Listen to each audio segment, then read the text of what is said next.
walked out. So, but be that as it may, give me the opportunity, Madam Speaker, to respond. You know, I must make an observation, though, that the Leader of the Opposition acts as if she has never been in government and has no idea of how government works. The mention of the goods and service tax, and let me start there because a lot of time was spent on that, and you know, the phased approach that the Anguilla United Front had. You know, I think the Leader of the Opposition has forgotten that on the 4th of June 2018, she is listed as being present at Executive Council when decision was made to advance the goods and service tax. And the phases were specifically listed, that's correct. They were somewhat delayed, and that instead of starting in June of 2018 or 2019, it started in October of 2019, and then on from there. It was also during COVID, Madam Speaker, when the leader of government business of the Anguilla United Front, on the 11th of June 2020, signed the MOU for financial aid for COVID relief. And so it just seems that to state that, you know, because of COVID and because of the state of the country, because the economy was shut down, because, you know, there was rising cost of living, increased cost of shipping, supply issues, that the Anguilla Progressive Movement should not have gone with the goods and service tax, but fails to forget or fails to remember that she was present as part of the administration that signed the MOU. And so I would stipulate that the Leader of the Opposition at that time, the Minister for Education and Home Affairs, would have you know, been privy to that this would have been signed, although we do know that there's a certain lack of transparency with the former administration, and so it may have been signed unknown to her. But the narrative that continues to be put forward about the goods and service tax and delaying it is not one that holds water, Madam Speaker. To say that the first phase was implemented in October of 2019, and then that the second phase would have come into effect on the 1st of January 2021, and then the third phase, January 1 of 2023. All of the changes, all of the different taxes which would have been repealed and replaced by the goods and service tax would have happened on the 1st of January 2021. And the only part of the goods and service tax would have been the services, which would have been then implemented in 2023. And I'd like to state right now that that impact is not the one that would have affected businesses that would have come in January of 2021. That's not the one in 2023 that would have caused the cost of living to go up, as she continues to state. That would have come in January of 2021. And Madam Speaker, when we were elected by the people of Anguilla, the 26th and 29th of June 2020, on June 30th,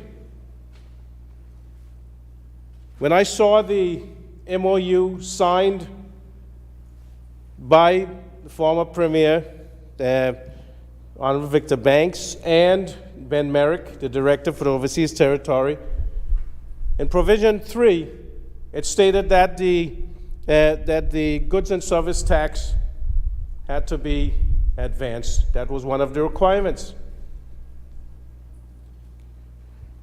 But across the line on that, Madam Speaker, in terms of the timeline, it says that this had to be agreed to by June 30th of 2020. So on the same day that I was seeing it, that was the day that the former administration, if they had won the election, would have had to sign off and said that it was coming into effect, and the second phase would start the 1st of January 2021. That is the part of it that seems to be, to obfuscate, confuse the people of Anguilla, that the impact of the GST would not have come until January of 2023. But as I said, that would only have affected services. And so all the bad things that they talk about would have happened. Now, the leader of the opposition mentions that there was no draft legislation.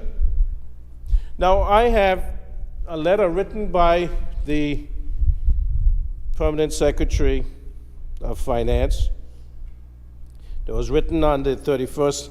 Now, we know how fast the Attorney General Chambers work, Madam Speaker, so we know that if we came in on the 30th of June, the draft legislation would not have been written in that month. It had to be there before. And the draft white paper, we saw that when we came in. And in that it stated that, that the goods and service tax, that the rate would be 17%. It talked about some essential food items that would be zero rated. It talked about some exempt services, which included health and education, but all the other things that are in there that came to this Honorable House on July of 2021, talking about exempted water supply from the Water Corporation being zero rated, talked about the 130 kilowatt hours of electricity that would be zero rated, that would not have applied, which was the former environmental levy of 7%, that would now be zero rated to help those who are vulnerable, Madam Speaker. And we sit here and listen to the leader of the opposition talk about the devastating impact of the goods and service tax and how it has decimated businesses and forced people to shop overseas. People were shopping overseas long before this administration was even brought together. Before this coalition of capable, competent individuals came together to save this country. And when I mentioned in my opening that the first year of this administration can be described as survival, that was not just a word, Madam Speaker. We came in when Anguilla was basically on the doorstep of being a failed state. And we were threatened with that. And we didn't know at the time when we came in that the Health Authority of Anguilla, that the Water Corporation of Anguilla, that ASPA were in such state of decline, Madam Speaker. In fact, some of these had not had audited financials for 4 more years when we came in. And that was one of the requirements also of the MOU for financial aid for COVID. We did not know that Social Security and the pension fund were at a state when the actuarial reviews showed that in 2028 that the Public Service Pension Fund would basically be defunct unless something is done about it. We had to put 1% into that last year as an employer contribution from the government of Anguilla, and again the same this year. That is to try to save this fund. Are you trying to tell me that the previous administration didn't know these things, Madam Speaker?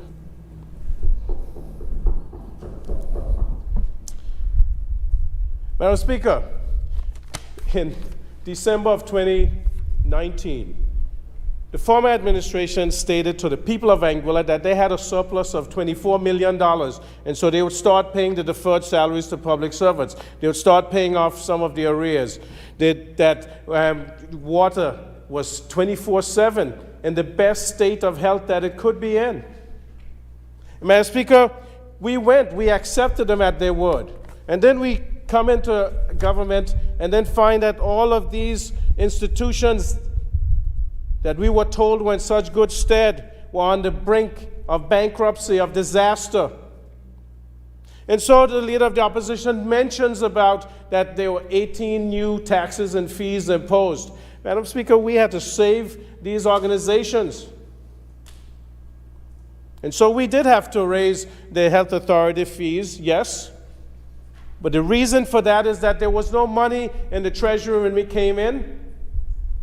And we had to make sure that these survived, because in the midst of a health crisis, the worst that this country had ever felt or the world had ever seen, in a global pandemic, you could not let the hospital have to close. You could not let the lab services not be provided. We know we were relying on the British, at that time, Public Health England, now UKHSA, to help us. But we, as a responsible administration, had to make sure that our people would be safe.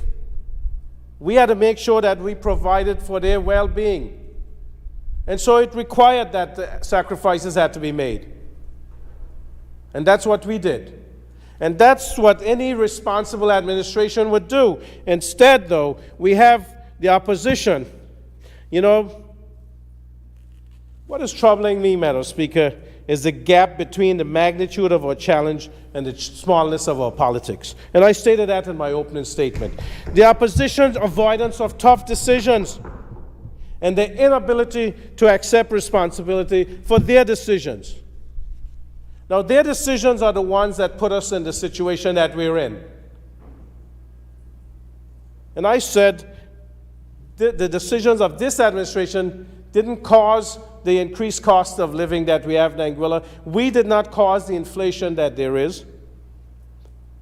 But when we came in as a responsible administration, as caring people who know that we have to look out for our brothers and sisters, our mothers and fathers, and our children, we took the hard steps.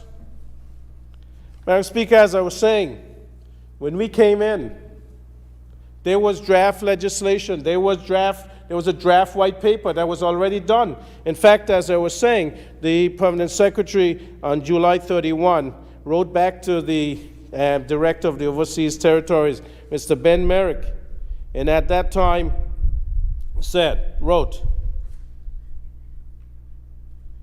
I write to advise that in respect to provision number 3, Madam Speaker, is about advancing and committing to progressing the goods and service tax, that I have reviewed the draft GST white paper, bill, and regulations.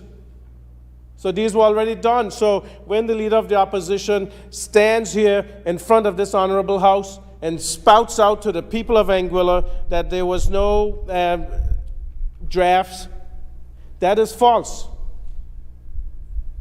And so the letter goes on to say, I have also had discussions with relevant personnel and can confirm that these documents are being finalized and they are technically acceptable in accordance with regional standards and meet the requirements of the originally stated policy intent. These documents, therefore, are in a ready state for political approval if I am instructed by the government to progress the implementation. So the Permanent Secretary, having come into the Ministry of Finance after being in public administration, coming in when this administration came in, is basically faced with, she has in her possession these draft white paper, bill, regulations ready to go from a previous administration. And she is waiting to get directions from this administration as to whether we'd progress the goods and service tax. Because she knows that we campaign against it, Madam Speaker. We did. Not knowing these things, as I just mentioned, the dire straits that this country was in. We knew the economy was closed, of course. But we were going based on that we were told by the outgoing administration that it had a surplus, that things were in a good place. And Madam Speaker, it was not until later that we found out that there was a $97.1 million deficit. And that's where the 100 million EC dollars came in for budgetary support, because there was a $97.1 million deficit. Now, how do you get from $24 million surplus to $97.1 million deficit? Well, if you go back to 2009 to 2010, Madam Speaker, there was a $70 million deficit when before October of 2019, there was a $65 million reserves, which was zeroed out by October of 2009. So again, this is a habit of the Anguilla United Front. I can't say of the current Anguilla United Front because, only a few of them were there at that time. I'd like to read, Madam Speaker, with your permission, the second letter, this one from Director Ben Merrick to me.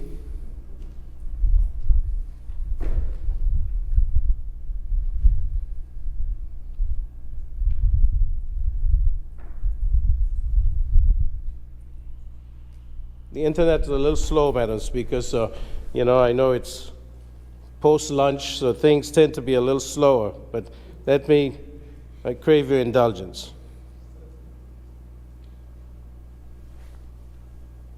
And so this letter is from the 26th of February, 2021. Now, I know that it has been touted on the radio that we did not fight back, that we just accepted it, the goods and service tax, and went with it. But this is a letter from Director Ben Merrick to me as Premier, and it's titled, Dear Premier Webster,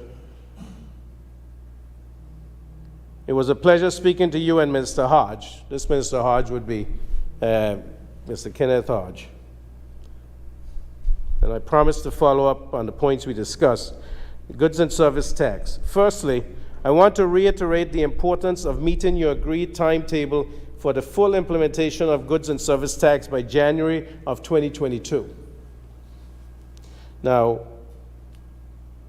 you would have heard the Leader of the Opposition say that the plan was that it would be phased in, phase 2, the 1st of January 2021, still in the middle of COVID, still with a closed economy, because at that time, when this was signed on 11th of June, this was 3 months into the pandemic, declared by the World Health Organization on 11th of March 2020, that there was a global pandemic from coronavirus.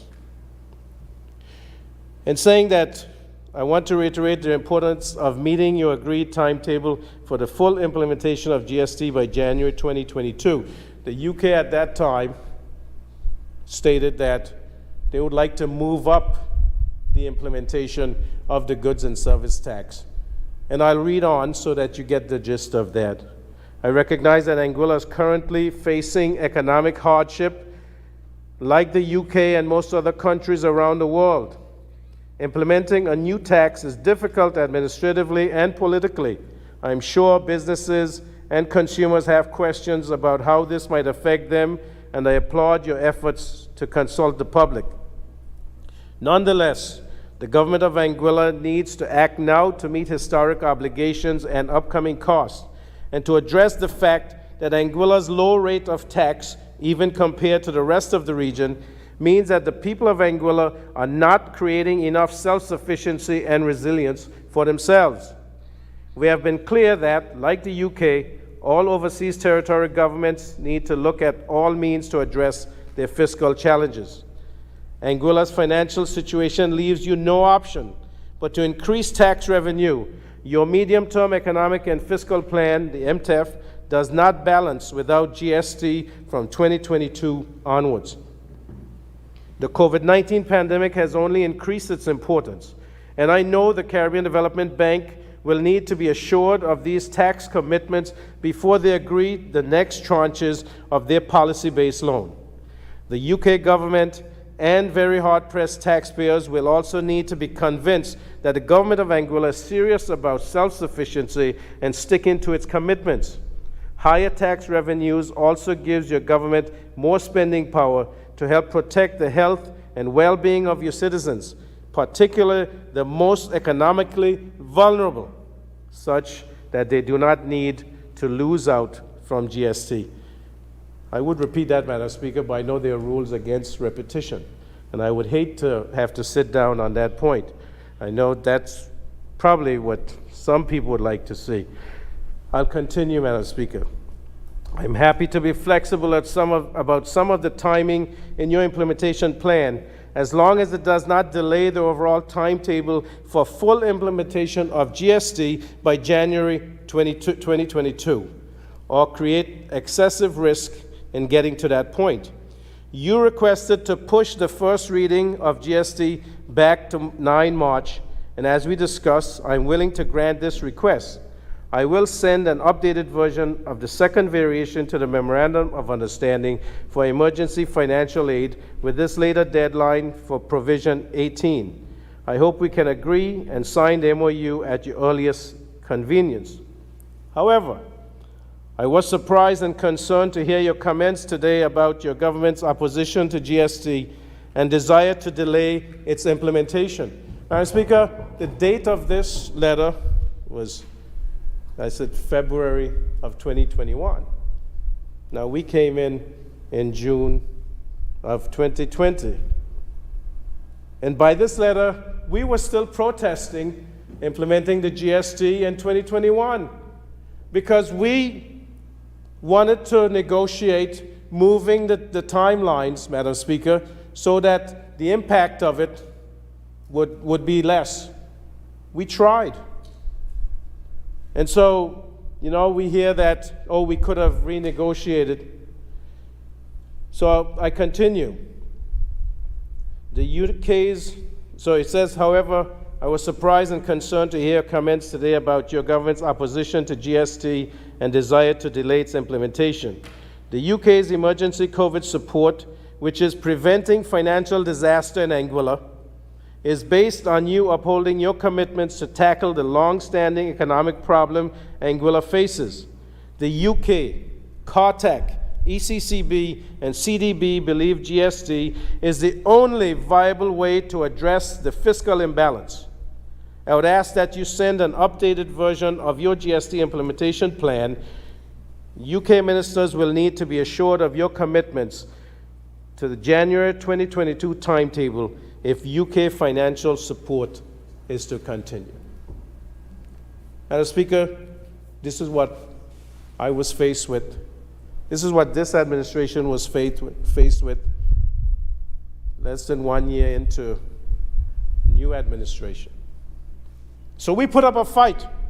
I even got the giant with me.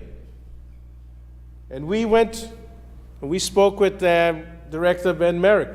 And I thought just the force of his experience of 39 years in the public service would give me some help. But to no avail, Madam Speaker. And I know it almost brought you to tears when he told us that he couldn't move the implementation date. I was there, and we tried hard, Madam Speaker. But, Madam Speaker, the leader of the opposition made a statement earlier and said that we did not look at any alternatives. Maybe she gets all her information off the radio, Madam Speaker, because I've heard that said before also. But I'd like to say that I had a discussion. I had a discussion with the governor of the ECCB, Mr. Timothy Antoine, along with the former Minister of Economic Development, Mr. Kyle Hodge, who's now an independent opposition member. We spoke on the phone with Timothy Antoine, and we discussed, Madam Speaker, we discussed about GST, VAT, sales tax. And at that time, I remember specifically the governor going through the pros and cons of the options and saying that the rest of the countries in the region had gone to a VAT or sales tax taxing mechanism because that worked better. Now we have CARTAC in 2016 telling us that the goods and service tax is the best way to go, and they had suggested a 17% rate, and that's what the previous administration was pushing for at the time. And they also said that if you looked at a sales tax, that the problems with the sales tax, it did have cascading effect, that it compounded.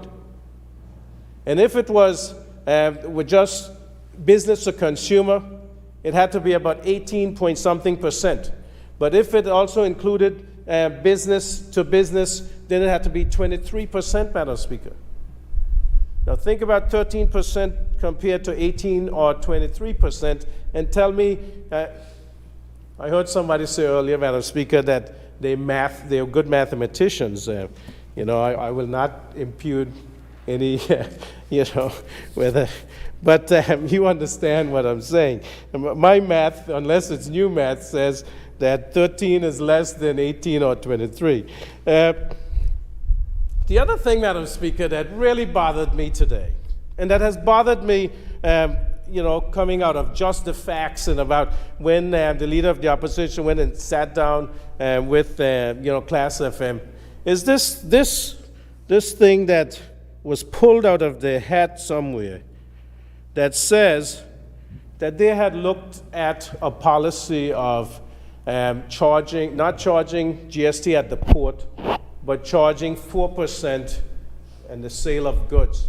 Now, where did the 4% come from? The only 4% I can think is what, 9% IGT plus 4% would equal 13%. But the 13% came under this administration, so I don't know where that came from. Madam Speaker, again, that I'm just saying that we have asked former Controller of Customs, former Inland Revenue Department controllers about this policy. And to a person, they have never heard of that being projected, proposed, even thought about, read in anybody's mind that this would happen. Madam Speaker, we have asked, and that's what we've been told. Madam Speaker, if this was the plan, it would have been on paper somewhere, I would think. But what was found is a draft white paper which never mentioned anything about that. Legislation drafted that never mentioned anything about that as a possibility. So, Madam Speaker, the only time I heard this proposal was after the passage of the goods and service tax under this administration, after July of 2021. So, it may sound good. I don't see how it would work, but that's not for me to know. Madam Speaker, there were some other things that came up today, and as I said, these things are very concerning.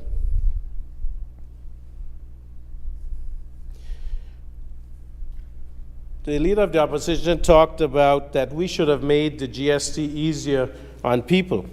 And I think that was the intent. That's what we did.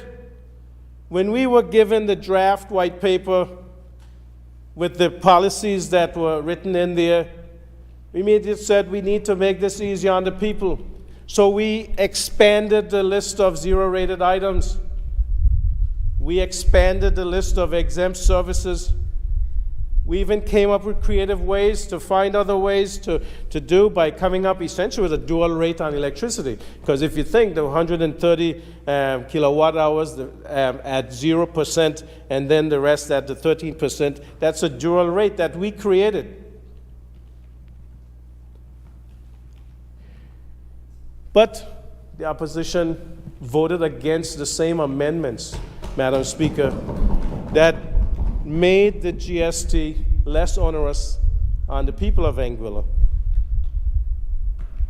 And those amendments, Madam Speaker, were put in place to protect the vulnerable. And so I'm very concerned that through one side of the mouth you can say, well, we would not have brought in the GST at this time when we had already signed for it and had it set in the phases when it would happen. And the only difference between the implementation dates was that ours, phase 2 would have moved down a whole year and phase 3 moved up 6 months. But again, as I said, the services part of it, which was phase 3, which would have come in this January coming, that is not the problem that is causing the increased cost of living that the leader of the opposition would have talked about. But again, I stipulate that the goods and service tax is not what's causing the significant increase in cost of living in Anguilla. There's inflation, there's increased cost of shipping, there is supply issues, there's the war in Ukraine causing increased cost of fuel. And then you have Anglec. Madam Speaker, let's talk about Anglec for a second. The leader of the opposition mentioned that we should be helping Anguilla to lower the surcharge, subsidize the surcharge. Madam Speaker, we have asked, I have written, I have begged Anguilla. Ministry of Finance has done the same. Sent letters to Anguilla, asked Anguilla to send us the financials or send us how they make the calculations of the fuel surcharge so that we can help them to subsidize it. And Madam Speaker, all we get some information which cannot show and cannot be used and cannot be taken to Executive Council, cannot be shown to the United Kingdom that this is how this is calculated and this makes sense that we can then ask to subsidize it because it doesn't stand up. And we have a financial advisor in the Ministry of Finance who looks at these, the documents that were submitted and said, this doesn't work. Almost throwing it down like, who was the budget guy, remember, from Road South, who said this budget stands? What was his name? Van Gandhi. You know, I mean, this is the type of what we have to deal with, Madam Speaker. So we want to help Anguilla. We have proposed helping Anguilla. We even tried to change the board of Anguilla so that we could help them to get to the point of renewable energy. And I have stated on multiple occasions, on Talk Anguilla, with rebranded with Keystone Greaves, I have talked about this at press conferences, that what we need to do is Anguilla needs to send out a request for proposal, an RFP, and then have bids come in from investors or developers. And when that happens, then they go to procurement, and procurement chooses who has the best offer. I have said that. So for the leader of the opposition to insinuate, Madam Speaker, to insinuate that there was some ulterior motive with the PPA, I will stand here and categorically refute that. Madam Speaker, that gets my ire up because this is politics at its worst. Because, as the leader said, leader of the opposition said that she stood in this House and she opposed the Procurement Act applying to Anguilla. Now, Anguilla is owned by the people of Anguilla. 79% of it is owned by the government and the people of Anguilla and entities that are controlled by the government of Anguilla. And so that means that 79% of it means that's more than half. Then I think that Procurement Act should apply. And we know this happened with the fuel procurement just recently. Because the only way that you can account for these things happening, that they're transparent, that they are accountable, is for it to go through procurement, Madam Speaker. And that's what we have proposed as the government of Anguilla, that bids be made, a request for proposal go out from Anguilla. And these developers, and right now, Madam Speaker, there are at least 9 developers or investors who are interested in providing renewable energy for Anguilla. Now, if Anguilla could do it on their own, I have no problem with it. I have said that. The minister who's responsible for Anguilla has said that. But Anguilla cannot, Madam Speaker. Anguilla has not produced any financial data that is significant to the Electricity Commissioner. Anguilla has not provided that to us, and we've been asking since October of 2021 Anguilla to provide the financials so that we can see that how we can help them more. Now, the leader of the opposition said that we should government should pay its bills to Anguilla. But I'd like to state that the leader of the opposition was in the former administration, and the bills, the debt for the Water Corporation of Anguilla accrued under that administration more so than under our administration. And I don't see any place, Madam Speaker, I don't see any place where a payment plan was put in place where any monies was paid to the through the Water Corporation of Anguilla to Anguilla to defray the bills. I've heard that Anguilla's that Water Corporation's bill to Anguilla was over $10 million, way back coming out. This first started the Water Corporation from 2009. And the bills have accrued since then. and worsened under the former administration because they got into the contract with 7Cs, and that raised the bills.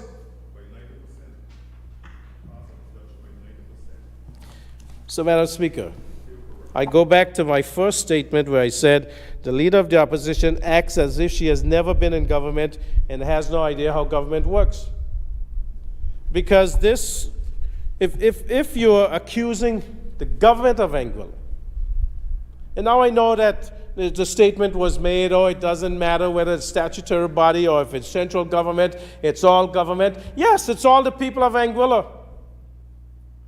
And so Anglec has benefited from the people of Anguilla also, Madam Speaker. Anglec has benefited in, reduced customs bills on fuel. Now they'll say that they paid some, but Delta would have been the one that paid that. But they would have passed on that cost to the people of Anguilla, an increased fuel surcharge. And so it's difficult for me that the Leader of the Opposition is making the government seem like the bad guy. When we've been trying, when we've been giving money to Anglec since October of 2021, essentially they come asking, we give. We've asked for information so that we can justify what we give. We haven't gotten that, but we still give. The environmental levy they've held on to since that time, we're giving. The GST that they've kept since then, we've been giving, Madam Speaker. We've given them money to help to pay the water bill, to keep it current. We've given them money, Madam Speaker, to help with the electricity subsidies for the people of Anguilla. Mentioned almost 6,100 homes that we've given money to Anglec. And that will be twice now when we get to the supplemental in a few minutes. But I'm just saying, Madam Speaker, if the government didn't care about saving Anglec, then we would have allowed the previous administration to sell the shares of Anglec in 2017 when they had it up. The proposal was out there, the prospectus was out there to sell Anglec. And I remember writing in the newspapers and specifically saying that Anglec was a vital asset to this country and it should not be sold. Because why, Madam Speaker, would the previous administration have agreed to sell Anglec for $24 million to pay $24 million debt? Then the asset would be gone, and what would you have left? Anglec does well in the community, Madam Speaker, helping with sporting events, cultural events, education events. In fact, I went to an event at the Rodney MacArthur Ray, and it was sponsored by Anglec. And this has been going on for years. And I appreciate that and commend Anglec for this, being a good corporate citizen. But I will state here today, Madam Speaker, that the current administration and board of Anglec is not good for Anglec and will certainly cause its demise if they continue at the rate they're going. Because if the government is responsible for or owns 79% of a company and cannot have any say in that company when the benefit is to the people of Anguilla that owns the company, then I don't know what else to say. But we could play politics with it, because that's what's coming from the other side. We just want to get renewable energy for the people of Anguilla in as short a time as possible, at the lowest cost possible, so that the cost of living can go down when the cost of electricity go down. And the same businesses that the Leader of the Opposition say that she is advocating for here, the cost of electricity is one of the main contributors to their increased cost of doing business. It's not the GST, Madam Speaker. Because the businesses, every one of them who is registered, will get back the GST that they pay. And if there was a sales tax, they wouldn't get that back. And then they'll just keep passing it on from one business to the next business to the consumer. And that's what is meant by cascading or compounding tax. And that was one of the reasons that Cartax said that the best broad-based tax option for Anguilla was the goods and service tax. Now, we apologize that we had to bring in the goods and service tax, Madam Speaker, because we campaigned against it. But we found that it was necessary to do. One, because it was part of the MOU for financial assistance in COVID, and we were not going to let the people suffer when we couldn't keep the lights on. But two, because we have found now with the goods and service tax, the APM goods and service tax, right? The one that has that extended zero-rated items, that has the expansive exempted items and supplies and services. The APM GST, Madam Speaker, that is at 13% rather than 17%. The APM GST, Madam Speaker, that now because we can project what the revenue will be, we can put in place some of the policies that we campaigned on that to help the people of Anguilla, such as those who are 70 years and older, that will provide free health care,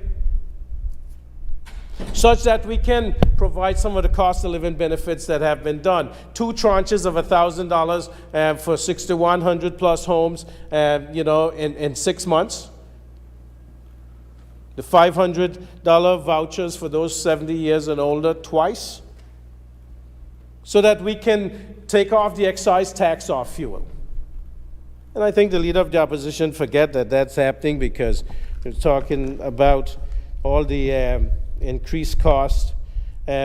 We have been able to remove that. There's no GST on fuel for 12 months. There was no excise tax on fuel since April 2022, and that has been extended. The cost of living benefits, which I mentioned. Price control, Madam Speaker. You know, the Leader of the Opposition said that when we came in, we met the legislation and in the MTEF, and the MTEF said, since 2016, that there should be a bulk fuel levy on the fuel suppliers. That legislation was written, that's correct.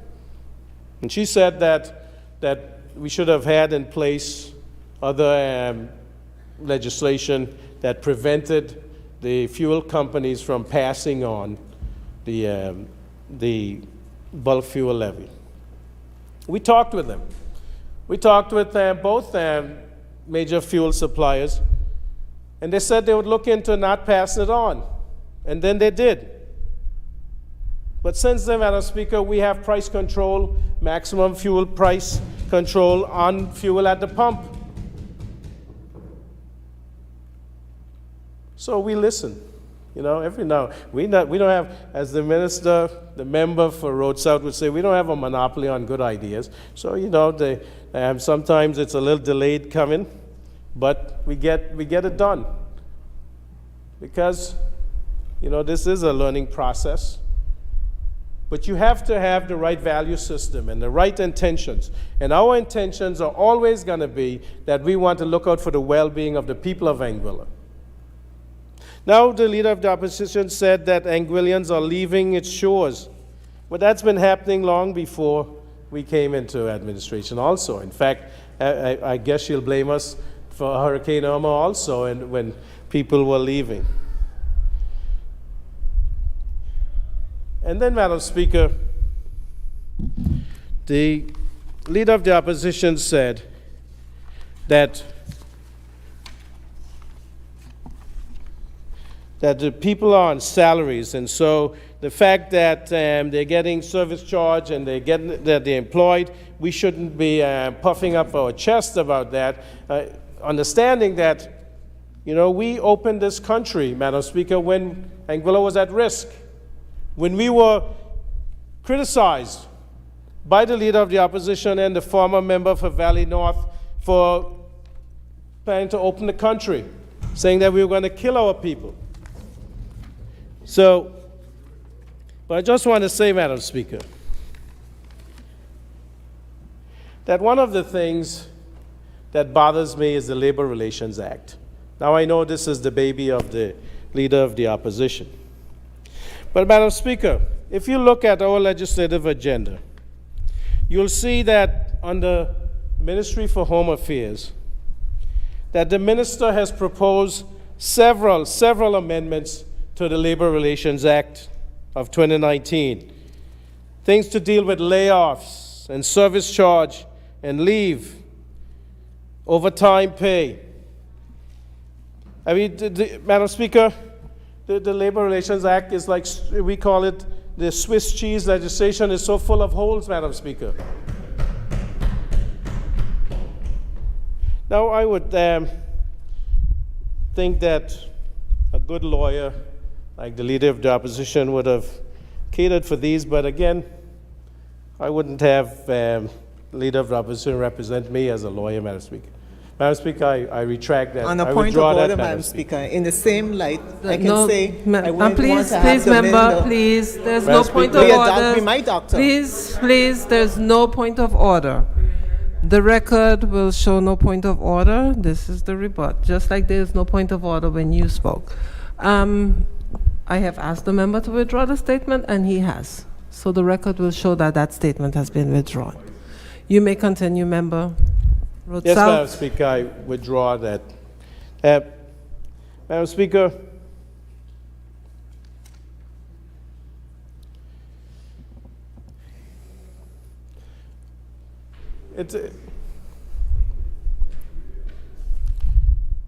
Madam Speaker, you know, the Leader of the Opposition stated concern for the businesses in Anguilla.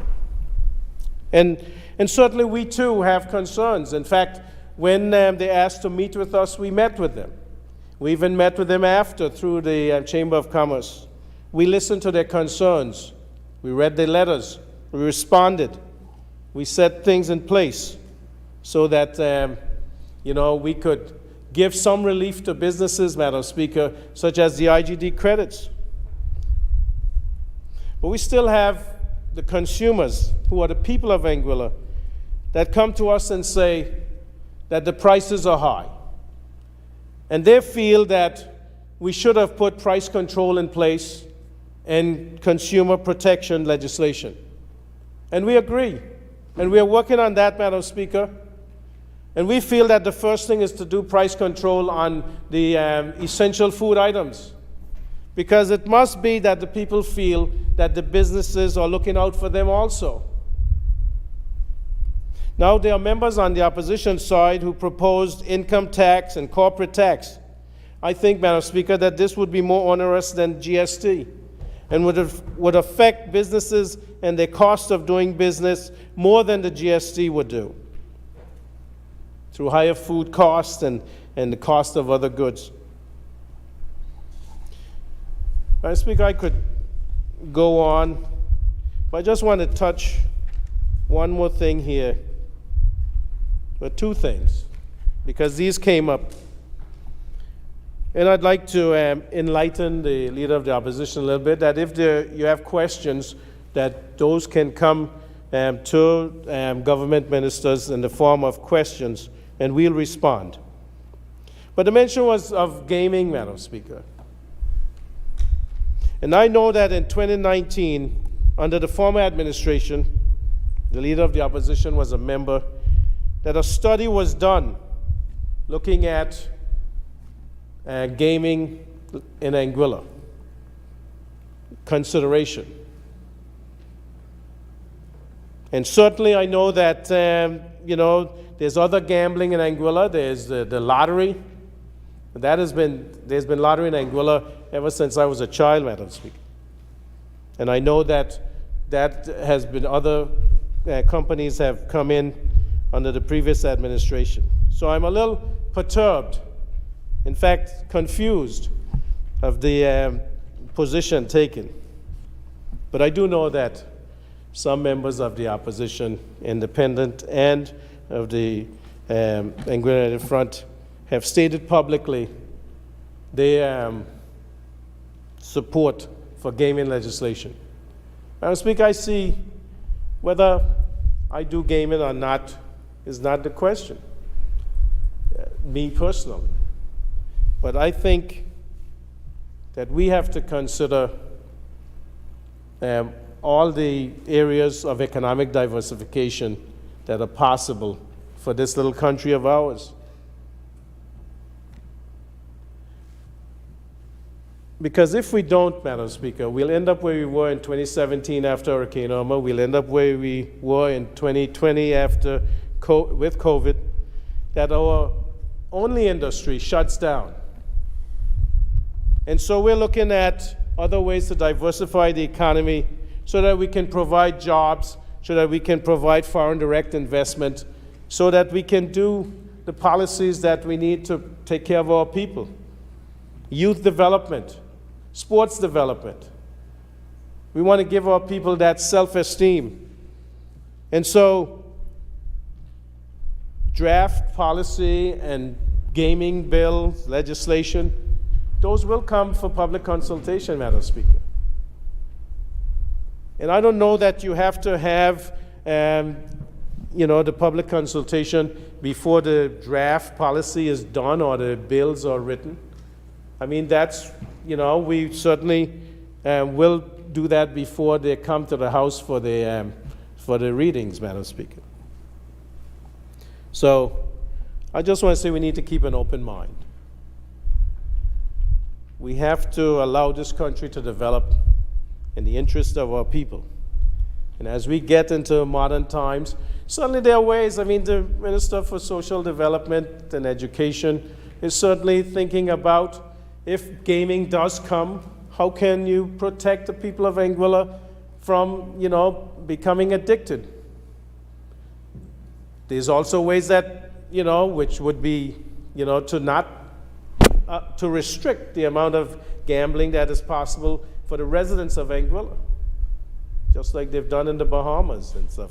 So these are all considerations, Madam Speaker, and we'll get to those when we get to the drafts and to the bills and to the public consultation. And then in terms of the Health Authority of Anguilla, Madam Speaker, the plan is to return the Health Authority to the Ministry of Health. And in terms of how that is done, we have a reform board that is looking into that. It would seem that it was being stated that I just was doing it on my own.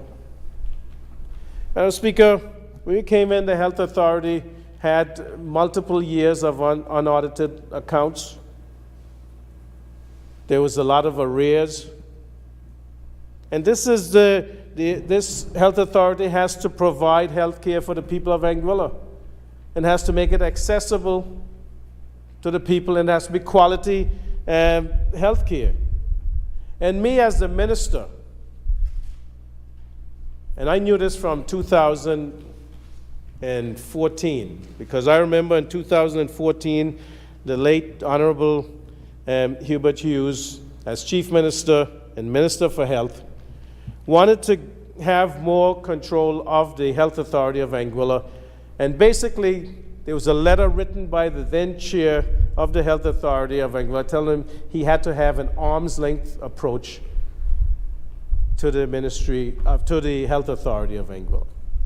And that stuck with me, because as a minister, the people who elected you expect you to have control over this entity that is supposed to provide health care. And you can't. Because once you've chosen the board, then you basically have no say. It's not a matter of just changing legislation. It's a matter of, that you have to be able to make policy.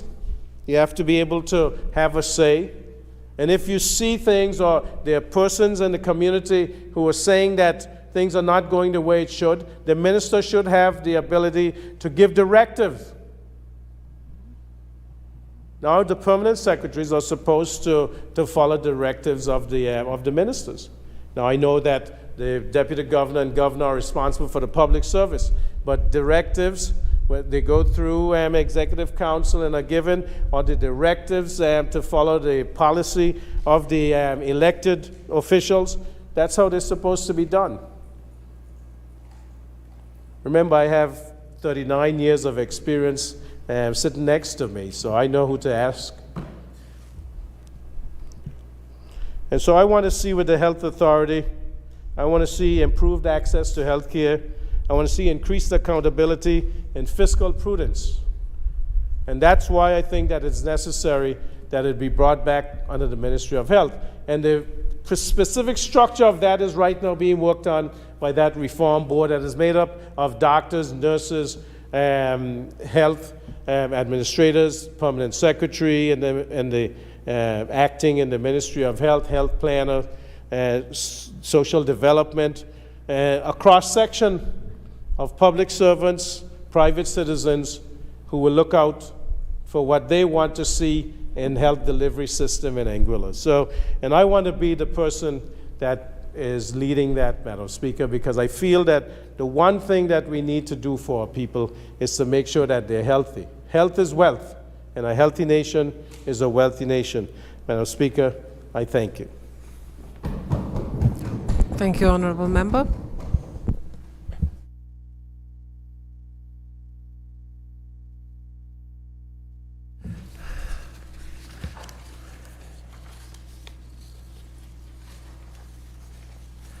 So motion 1, 2022-312 HOA is a motion that doesn't call for the House to take any particular action or to express a specific opinion. Therefore, based on parliamentary practice, there's no need for a vote on this matter unless the Assembly thinks so. Otherwise, this matter ends. Thank you, members.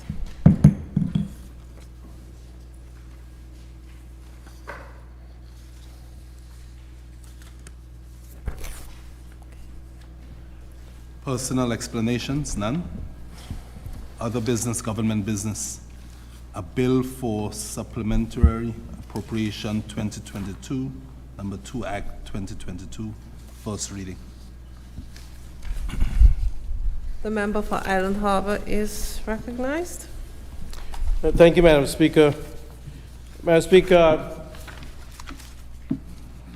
I beg to move that a bill shortly entitled Supplementary Appropriation 2022, number 2, Act 2022, have its first reading.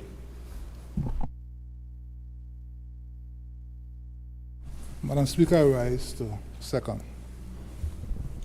It has been moved and seconded that a bill shortly entitled Supplementary Appropriation 2022, number 2, Act 2022 be read a first time. Those in favor say aye. Aye. Those against say no. The ayes have it. I call upon the clerk to read the bill a first time. An act to authorize supplementary expenditure from the Consolidated Fund of Anguilla in excess of sums appropriated for the services of the Government of Anguilla for the 2022 financial year by the Appropriation 2022 Act 2022 Act number 1 of 2022. Bill read a first time.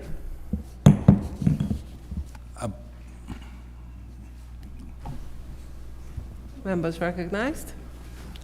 Thank you, Madam Speaker. Madam Speaker, I rise to ask leave of this Honorable House to suspend Rule 53 of the Rules of the Assembly. You ask leave, you ask my consent, not the House. Madam Speaker, I apologize. I ask your leave to suspend Rule 53. Consent granted to suspend Rule 53 to move for the second reading. Thank you, Madam Speaker.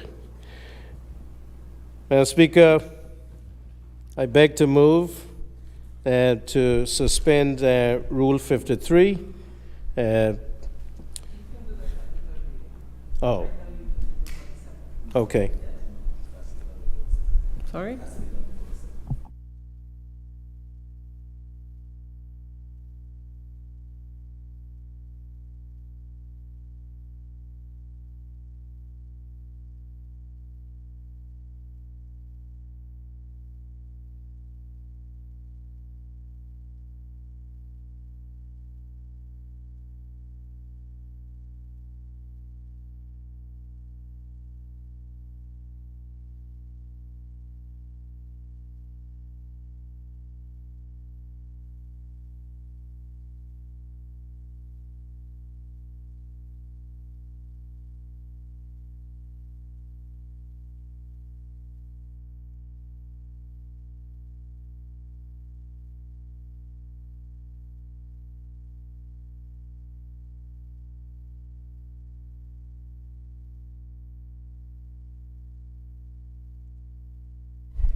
Thank you, Madam Speaker.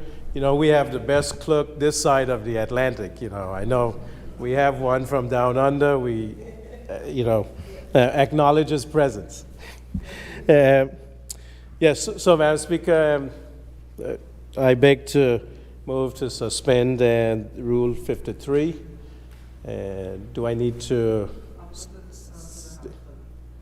Yes, thank you. So I'll put the question that Rule 53, sorry, second, and then I'll put the question. Thank you, members. It has been moved and seconded for Rules 53 to be, for the rules to be suspended to allow the reading of this bill. I'm good. Those in favor, say aye.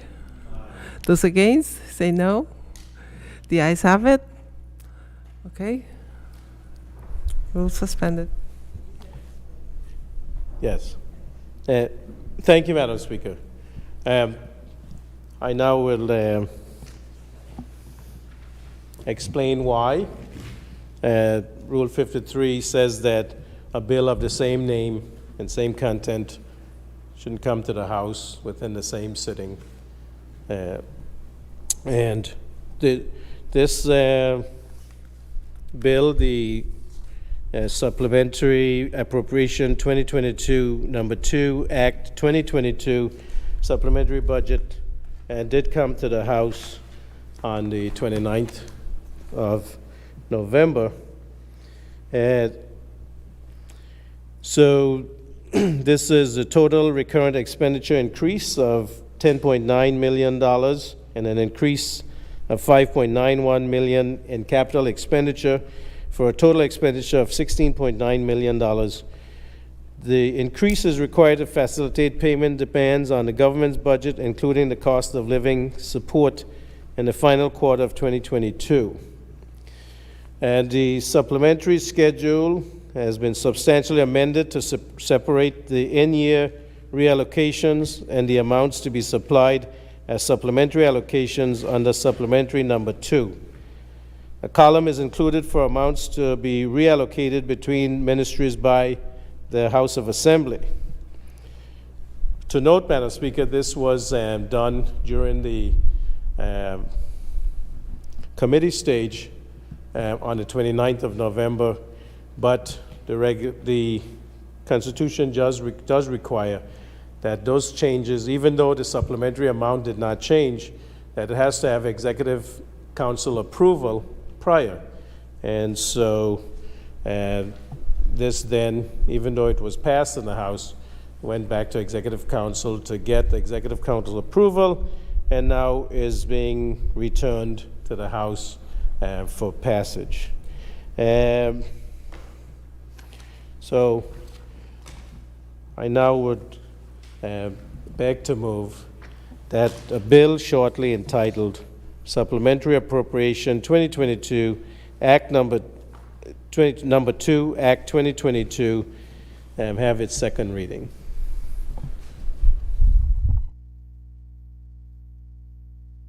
Madam Speaker, I rise to second.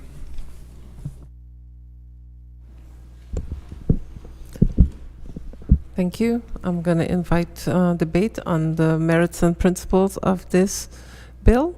Floor is open for contributions.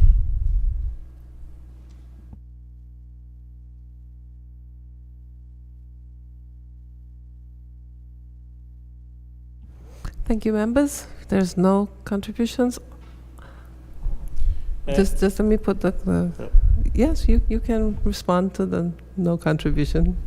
Sorry. Yes, thank you very much, Madam Speaker.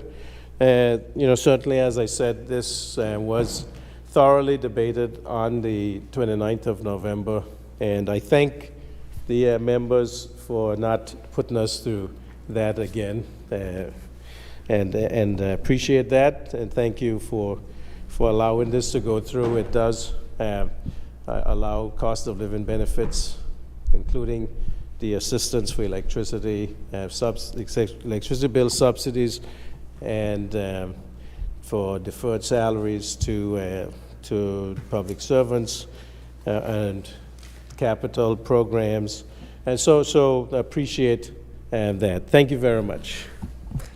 Thank you, member. It has been moved and seconded that a bill shortly entitled Supplementary Appropriation 2022 Number 2 Act 2022 be given its second reading. Those in favor say aye. Aye. Those against say no. The ayes have it. I call upon the clerk to read the bill a second time. An act to authorize supplementary expenditure from the Consolidated Fund of Anguilla in excess of sums appropriated for the services of the Government of Anguilla for the 2022 financial year by the Appropriation 2022 Act, Act number 1 of 2022.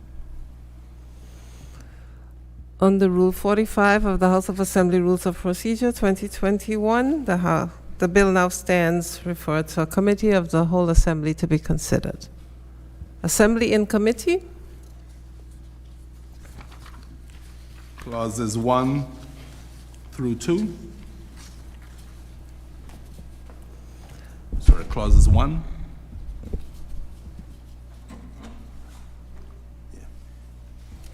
I put the question that clauses 1 do stand part of the bill. Those in favor say aye. Aye. Those against say no. The ayes have it. The schedule, recurrent expenditure, Program 001R, Her Excellency the Governor, $31,588,153. Program 350R, Ministry of Home Affairs, $8,729,012. Program 450R, Ministry of Finance and Health, $117,673,487. Program 550R, Ministry of Social Development, $53,571. Program 650R, Ministry of Infrastructure, Communications, Utilities, Housing and Tourism, $24,718,392. Program 750R, Ministry of Economic Development, Investment, Commerce and Natural Resources, $13,047,092. Total recurrent expenditure, $248,756,706. I put the question. Programs 001R, 350R, 450R, 550R, 650R, 750R for total recurrent expenditure $248,756,706 as recorded in the estimate do stand part of the bill. Those in favor say aye. Aye. Those against say no. The ayes have it. Capital expenditure, Program 550D, Ministry of Social Development, $3,228,298. Program 650D, Ministry of Infrastructure, Communications, Utilities, Housing and Tourism, $4,840,965. Program 750D, Ministry of Economic Development, Investment, Commerce and Natural Resources, $1,686,070. Total capital expenditure, $9,755,333. I put the question, capital expenditure for programs 550D, 650D, 750D, for total capital expenditure of $9,755,333. As recorded in the estimate, do stand part of the bill. Those in favor say aye. Those against say no. The ayes have it. Total recurrent and capital expenditures, $258,512,040.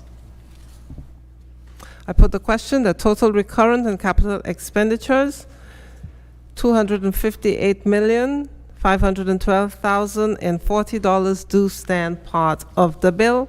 Those in favor say aye. Those against say no. The ayes have it. Clause 2. I put the question that clause 2 do stand part of the bill. Those in favor say aye. Those against say no. The ayes have it. The title and the enacting clause. I put the question that the title and the enacting clause do stand part of the bill. Those in favor say aye. Those against say no. The ayes have it. The Assembly will now resume its sitting. Honorable member is recognized. Thank you, Madam Speaker. Madam Speaker, I beg to report that the bill shortly entitled Supplementary Appropriation 2022, Number 2, Act 2022, has passed through committee stage without amendments and is ready for its third reading.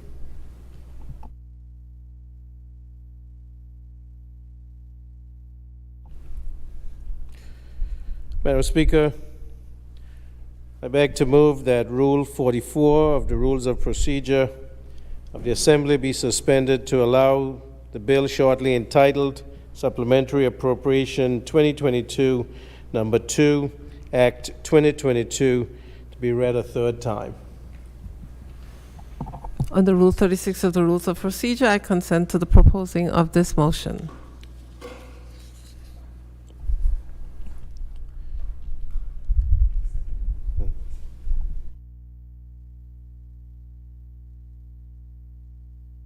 Madam Speaker, I rise to second.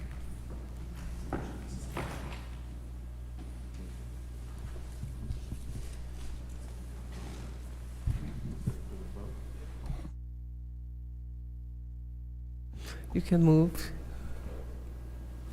For the third time in passage. Okay. Oh, that's right. Can I just put the question to the floor? Sorry, member. Bad lunch. No, great lunch. More lunch. Okay. It has been moved and seconded that the rules of procedure of the Assembly be suspended to allow the bill entitled Supplementary Appropriation 2022, Number 2, Act 2022 be read a third time and passed. A third time. Those in favor, say aye. Those against, say no. The ayes have it. Rule 44 of the Rules of Procedure is now suspended. Thank you, Madam Speaker. Madam Speaker, I beg to move that the bill shortly entitled Supplementary Appropriation 2022, Number 2, Act 2022 be read a third time and passed.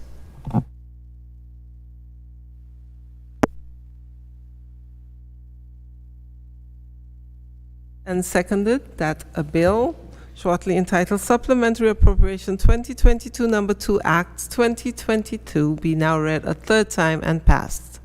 Those in favor say aye. Aye. Those against say no. The ayes have it. I call upon the clerk to read the bill a third time. An act to authorize supplementary expenditure from the Consolidated Fund of Anguilla in excess of sums appropriated for the services of the Government of Anguilla for the 2022 financial year by the Appropriation 2022 Act 2022, Act Number 1 of 2022.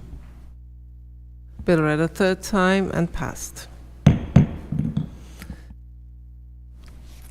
A bill for licensing of businesses Amendment Act 2022, second reading.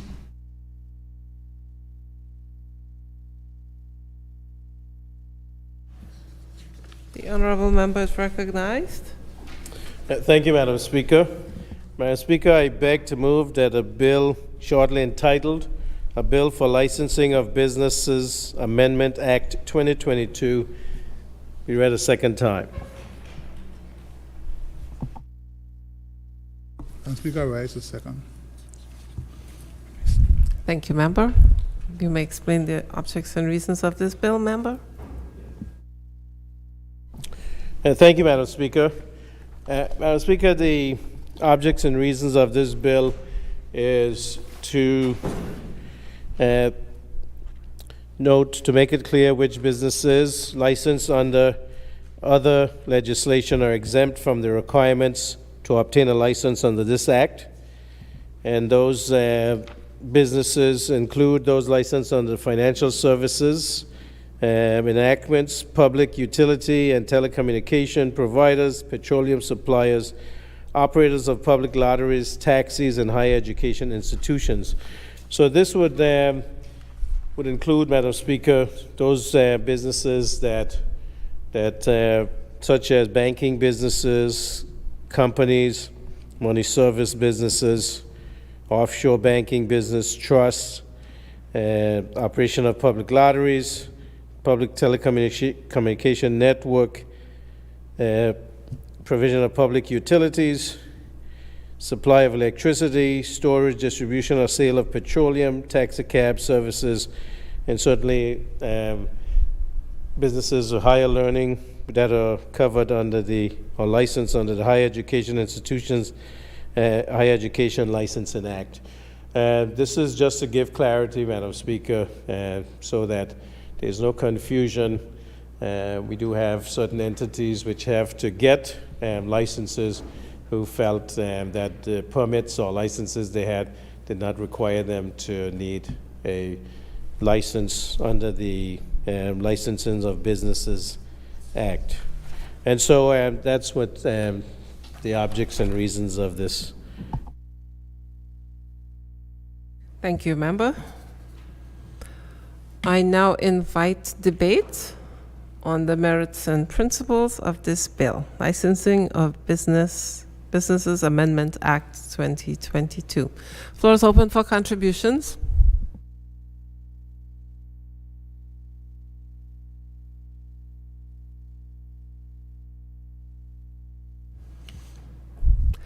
If there are no contributions, I invite the mover to respond, please. Thank you, Madam Speaker. Thank you, members.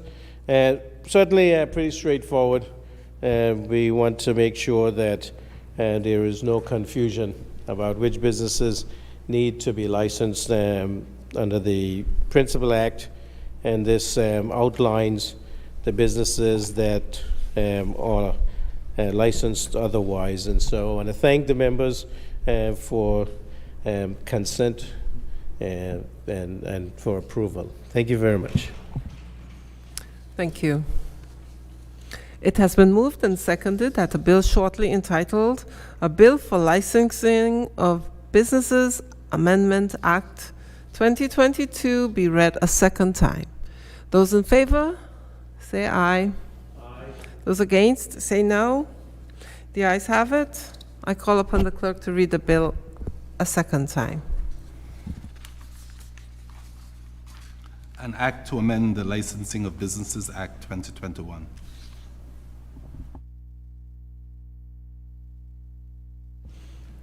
Under Rule 45 of the House of Assembly Rules of Procedure 2021, the bill now stands referred to a committee of the whole Assembly to be considered clause by clause. Assembly in committee. Clauses 1 through 4.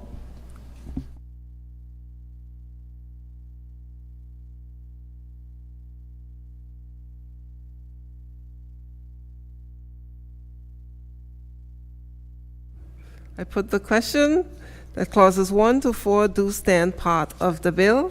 Those in favor say aye. Aye. Those against say no. The ayes have it.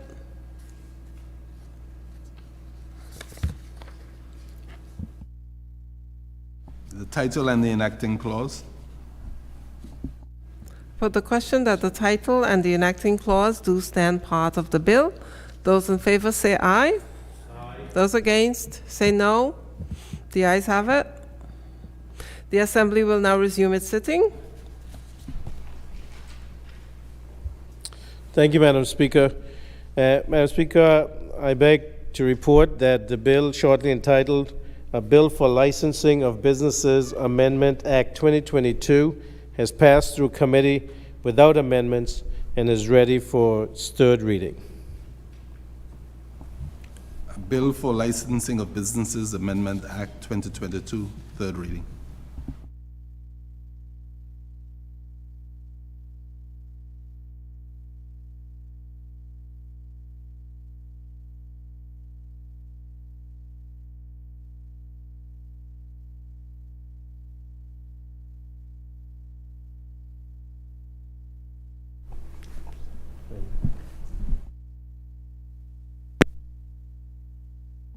It has been moved and seconded that a bill shortly entitled A Bill for Licensing of Businesses Amendment Act 2022 be read a third time and passed. Those in favor say aye. Aye. Those against say no. The ayes have it. I call upon the clerk to read the bill a third time. An act to amend the Licensing of Businesses Act 2021. Bill read a third time and passed. A bill for Commercial Registry and Beneficial Ownership Amendment Act 2022, first reading. Members recognized. Thank you, Madam Speaker. Madam Speaker, I beg to move that a bill shortly entitled A Bill for Commercial Registry and Beneficial Ownership Amendment Act 2022 have its first reading.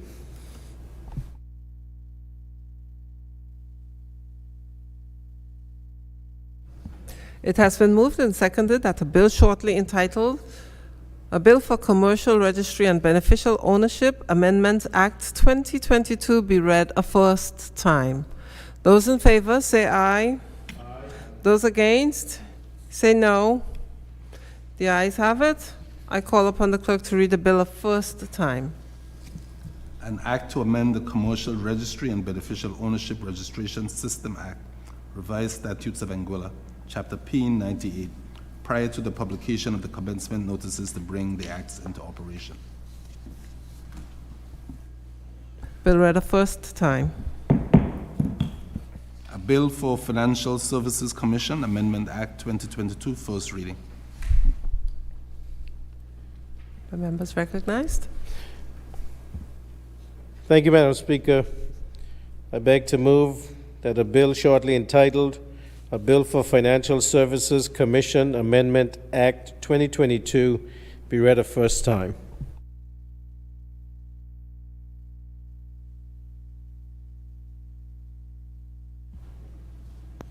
It has been moved and seconded that a bill shortly entitled A Bill for Financial Services Commission Amendment Act 2022 be read a first time. Those in favor say aye. Aye. Those against say no. The ayes have it. I call upon the clerk to read the bill a first time. An act to amend the Financial Services Commission Act, Revised Statutes of Anguilla, Chapter F 28. Bill read a first time. A bill for Proceeds of Crime Amendment Act 2022, first reading.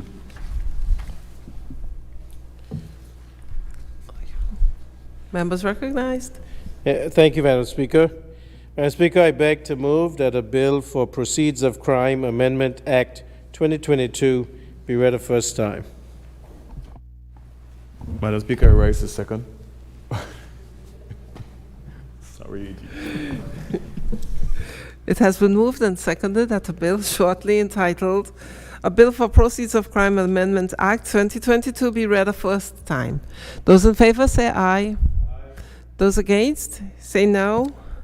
The ayes have it. I call upon the clerk to read the bill a first time. An act to amend the Proceeds of Crime Act, Revised Statutes of Anguilla, Chapter P 98. Bill read a first time. A bill for Magistrates Code of Procedure, Amendment Act 2022, first reading. That's you. That's it.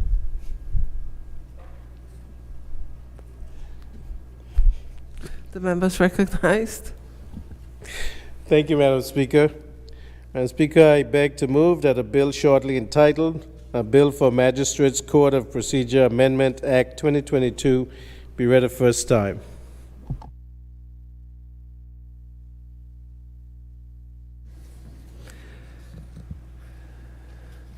It has been moved and seconded that a bill shortly entitled A Bill for Magistrates Code of Procedure Amendments Act 2022 be read a first time. Those in favor say aye. Aye. Those against say no.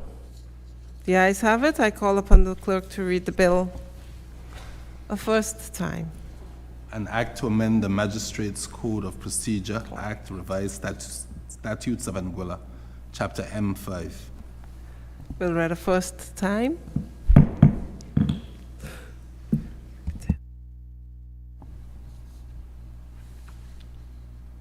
A bill for Universal Social Levy, Amendment Act 2022, first reading. They like my Recognize- voice. Yeah, Madam yeah, I Speaker. see Thank that. you. Madam Speaker, I beg to move that a bill shortly entitled A Bill for Universal Social Levy Amendment Act 2022 be read a first time.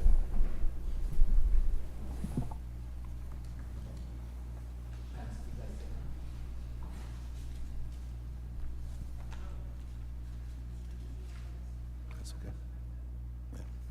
Yeah. She has. It has been moved and seconded that a bill shortly entitled A Bill for Universal Social Levy Amendments Act 2022 be read a first time. Those in favor say aye. Aye. Those against say no. The ayes have it. I call upon the clerk to read the bill a first time. An act to amend the penalty for the offenses related to individuals under and pursuant to the Universal Social Levy Act 2021. Bill read a first time.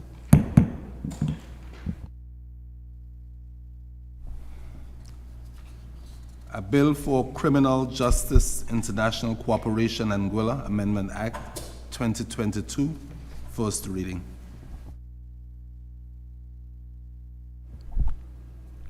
The members recognized.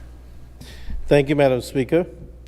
Madam Speaker, I beg to move that a bill shortly entitled A Bill for Criminal Justice International Cooperation Anguilla Amendment Act 2022 be read a first time.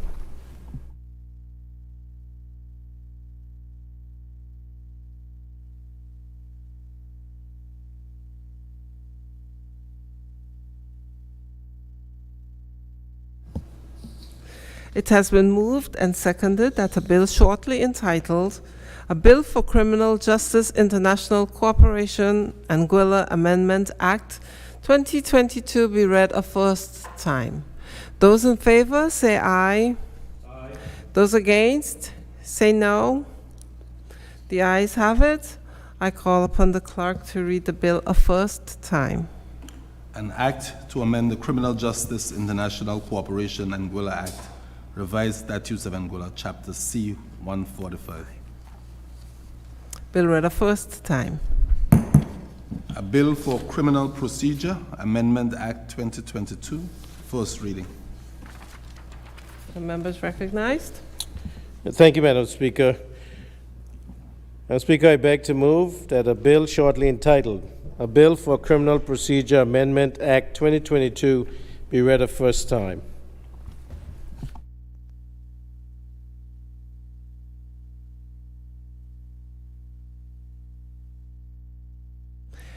It has been moved and seconded that a bill shortly entitled A Bill for Criminal Procedure Amendment Act 2022 be read a first time. Those in favor say aye. Aye. Those against, say no. The ayes have it. I call upon the clerk to read the bill a first time. An act to amend the Criminal Procedure Act, Revised Statutes of Anguilla, Chapter C-150. Bill read a first time. A bill for Elections Amendment Act 2022, first reading. The member is recognized. Thank you, Madam Speaker. Madam Speaker, I beg to move that a bill shortly entitled A Bill for Elections Amendment Act 2022 be read a first time.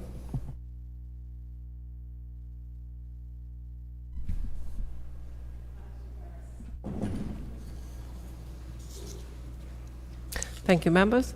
It has been moved and seconded that a bill shortly entitled Elections Amendment Act 2022 be read a first time. Those in favor say aye. Aye. Those against say no. The ayes have it. I call upon the clerk to read the bill a first time. An act to amend the penalty for the offense of bribery under and pursuant to the Elections Act 2019.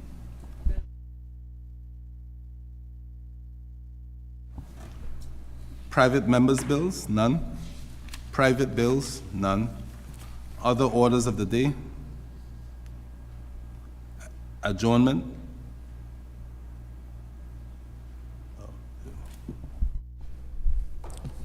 Thank you, Madam Speaker. Madam Speaker, I rise to beg that this honorable House be adjourned until Friday, the 16th of December, 2022 at 2 p.m.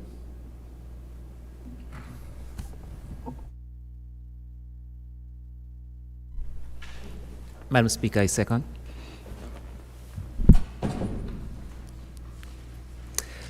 It has been moved and seconded that this honorable House stands adjourned until Friday, December 16th at 2 p.m. Those in favor say aye. Aye. Those against say no. The ayes have it. This honorable House now stands adjourned until Friday, December 16th at 2 p.m. Thank you, members.